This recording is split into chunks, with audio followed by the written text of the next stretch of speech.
How to get Facebook Marketplace back on iPhone and Android. Hi everyone, this is Sophia from Create Login and Delete. In today's video, I'll guide you through the process of getting Facebook Marketplace back on your iPhone or Android device.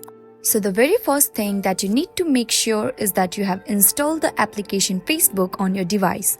If you have not done that, go to your Play Store or App Store and you can install it from there.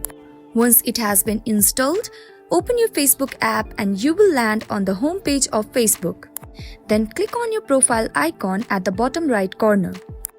Scroll down and then select the option of Setting and Privacy. Then tap on Settings. Once again, scroll down and inside Preferences, you will find the option of Navigation Bar. Click on it. Now tap on Customize Bar. You can see that the marketplace is hidden right now.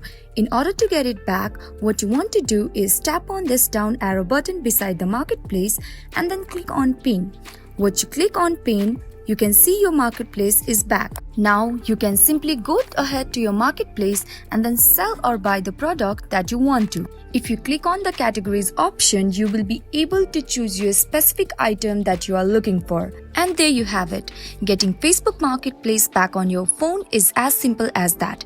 If you found this tutorial helpful, please give it a thumbs up and consider subscribing for more tech tips. Thanks for watching and happy shopping on Facebook Marketplace.